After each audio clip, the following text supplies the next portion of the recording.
स्वागत है आपका तेज क्लासेज में। आधुनिक भारत के महत्वपूर्ण टॉपिक द्वैध शासन प्रणाली पर मैं चर्चा करूंगा इस वीडियो में। और द्वैध शासन प्रणाली ऐसा टॉपिक है कि कई बार इतिहास पढ़ने वाले स्टूडेंट्स को भी ठीक से समझ में नहीं आता और कन्फ्यूजन रहता है। तो हम द्वैध शासन प्रणाली के संबंध में प्रत्येक बारीकियों को समझेंगे, बिल्कुल संक्षिप्त में कॉन्सेप्ट को भी समझेंगे। और इसके लिए आप लोग पूरे वीडियो तक मेरे साथ बने रहें। और अगर वीडियो पसंद आती है तो लाइक करना नहीं भूलें, और चैनल पर पहली बार आए हो तो सब्सक्राइब भी जरूर करें, जिससे कि आपका समर्थन मुझे मिल सके। आइए हम लोग आगे बढ़ते हैं। जैसा कि नाम से ही पता चल रहा है, द्वैध शासन प्रणाली मतलब ड्यूअल गवर्नेंस। ड्यूअल अर्थात ध्यान देने वाली बात है कि द्वैध शासन प्रणाली का मतलब ही हुआ एक ऐसी शासन प्रणाली जिसमें शक्तियाँ दो हाथों में हो। अर्थात भारत में बंगाल में जब द्वैध शासन प्रणाली लागू हुआ तो उस समय शासन की शक्ति दो हाथों में थी। एक नंबर था आपको बंगाल का नवाब, बंगाल का नवाब, और दूसरी जो शक्ति थी वह थी east India company, east India company. ठीक है। तो यह जो द्वैध शासन प्रणाली था, इसके संबंध में कुछ तथ्य को भी समझ लेते हैं, फिर हम इसको विस्तार से इस पर चर्चा करेंगे। तो द्वैध शासन प्रणाली को बंगाल में लाने का श्रेय किसको दिया जाता है, लागू करने का श्रेय किसको दिया जाता है? तो उसमें गवर्नर था बंगाल का, उसका नाम था लॉर्ड क्लाइव, लॉर्ड क्लाइव। और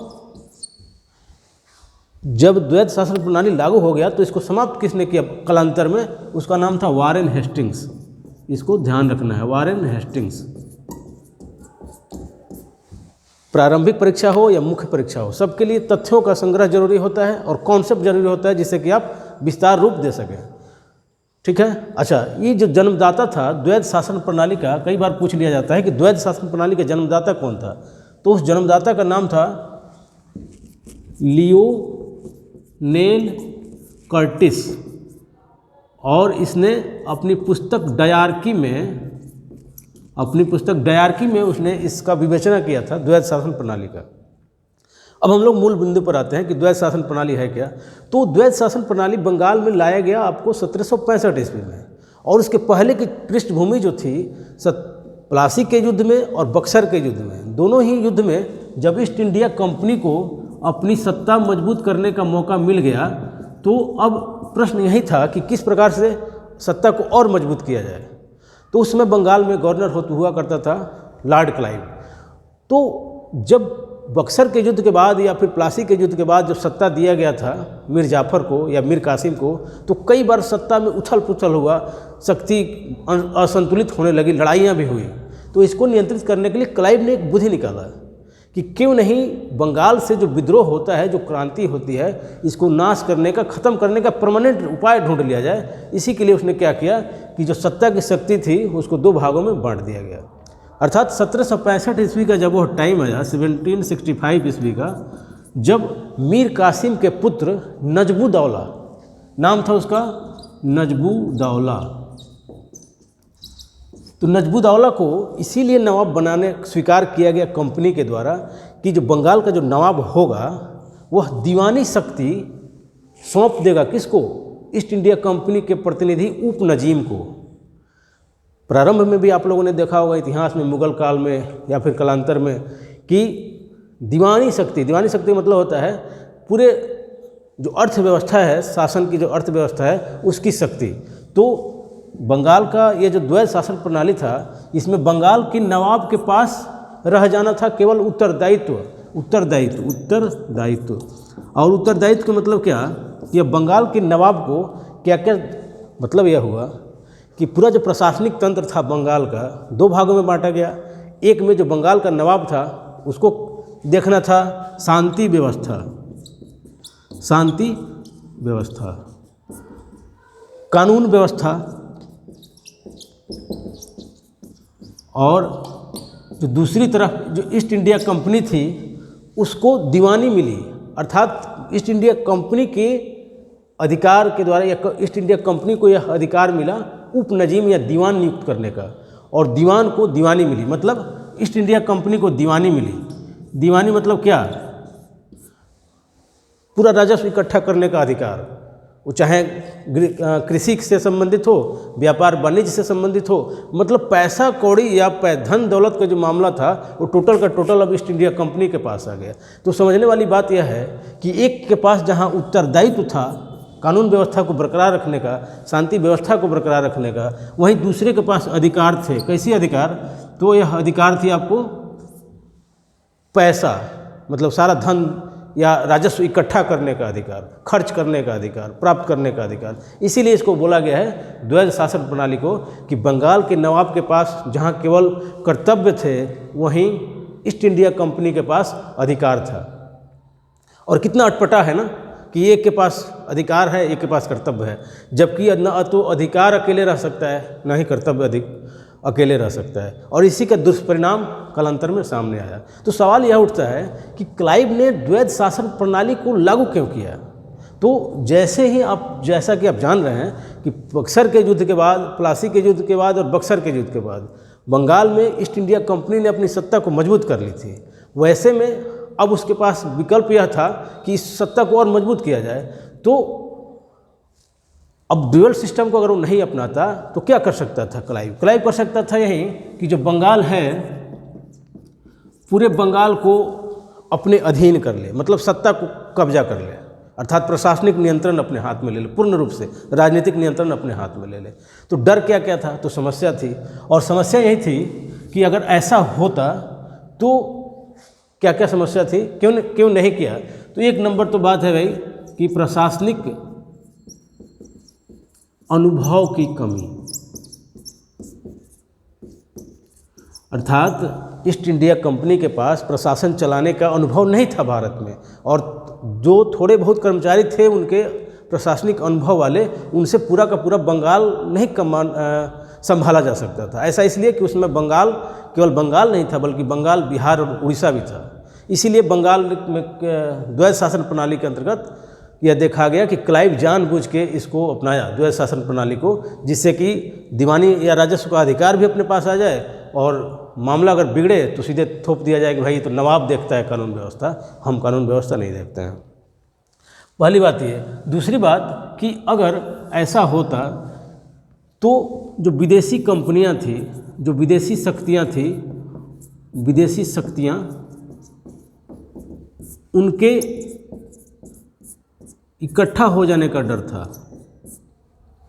मतलब जो उस समय पुर्तगीज थे, स्पेनिश थे या फिर फ्रेंच थे, वो सारे लोग समझ जाते ईस्ट इंडिया कंपनी के कि उसकी मानसिकता क्या है, वो क्या चाहता है। इसी से बचाने के लिए द्वैध शासन प्रणाली लागू किया। कौन? आपको क्लाइव। और तीसरी जो बात है इस द्वैध शासन प्रणाली को लागू करने का, वह यह था कि अगर द्वैध शासन प्रणाली नहीं लागू करके पूरे बंगाल को हड़प लेता क्लाइव, तो वैसे में जो क्राउन था, क्राउन का मतलब जो ब्रिटेन का राजा या ब्रिटेन का सम्राट या रानी, उनका नियंत्रण बढ़ जाता ईस्ट इंडिया कंपनी पे। इससे भी बचना था, इसलिए भी लाया गया क्या? द्वैध शासन प्रणाली।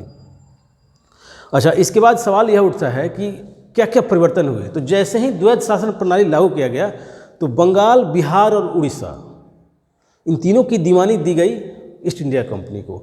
और बंगाल का जो दीवान बनाया गया, नाम याद रखिएगा, पूछा जाता है आपको ऑब्जेक्टिव प्रश्नों सवालों में भी, और साथ साथ जब आप मेंस लिखेंगे तो वहाँ भी लिखने की आवश्यकता पड़ेगी जब नाम याद रहेगा तो बंगाल का जो बंगाल की दीवानी मिली वह मिली आपको राजा खां को, ध्यान रखना है, राजा खां को। और बिहार की जो दीवानी मिली वह मिली सिताब राय, और उड़ीसा की जो दीवानी मिली राय दुर्लभ, उसका नाम क्या था? राय दुर्लभ। साथ में यह भी ध्यान देने वाली बात है कि बंगाल का जो दीवान बना राजा खां, उसी को ईस्ट इंडिया कंपनी के द्वारा उप नजीम भी नियुक्त किया गया, और इस प्रकार से द्वैध शासन प्रणाली लागू हो गई। तो लागू हो गई कहाँ, और इसके क्या कारण थे यह भी समझ लिए हम लोग। अब प्रभाव क्या क्या था इसे समझ लीजिए।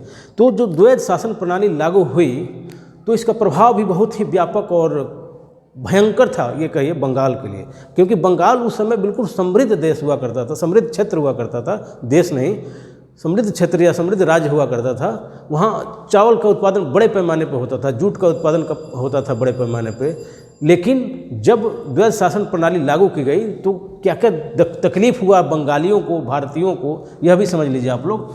तो एक नंबर बात कि प्रशासनिक विफलता सामने आई, मैंने प्रशासनिक अव्यवस्था फैल गया, क्योंकि शक्ति का जहाँ निर्धारण बंटवारा हुआ था, बंगाल के नवाब को उत्तरदायित्व था, तो एक तरफ ईस्ट इंडिया कंपनी के पास अधिकार थे, जो कि बिल्कुल ऐसा होना नहीं चाहिए। किसी एक के पास दोनों ही चीज़ें होनी चाहिए, तब जाकर नियंत्रण ठीक से हो पाता। पहली बात प्रशासनिक अव्यवस्था पहली। दूसरी बात कृषि का बहुत बुरा हाल हो गया। कृषि से न केवल पेट भरता था वहाँ के लोगों का, बल्कि बड़े पैमाने पर राजस्व भी मिलता था सरकार को।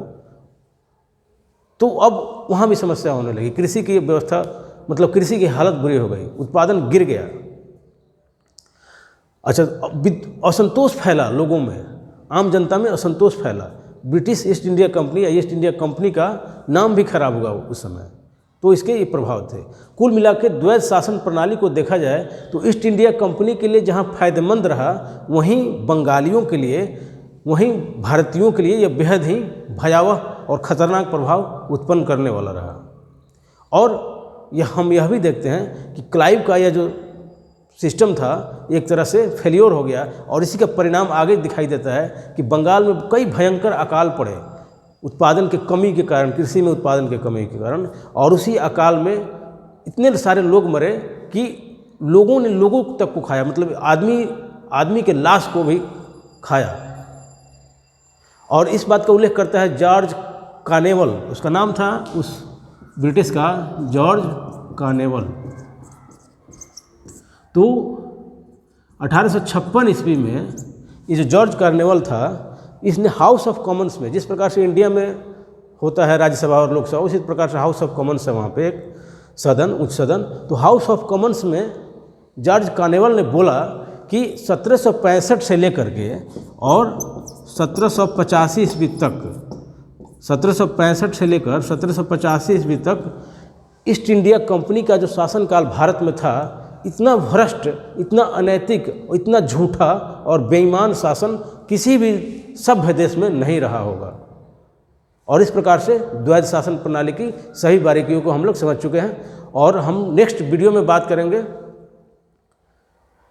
कि किस प्रकार से द्वैध शासन प्रणाली को स्थापित करने के बाद ईस्ट इंडिया कंपनी दक्षिण भारत में जाती है और उसका हैदर अली से मुकाबला होता है। अर्थात प्रथम, द्वितीय, तृतीय और चतुर्थ एक एक करके हम वीडियो में बात करेंगे आंग्ल मैसूर युद्ध के संबंध में। आप लोग अपना सहयोग देते रहें। बहुत बहुत धन्यवाद।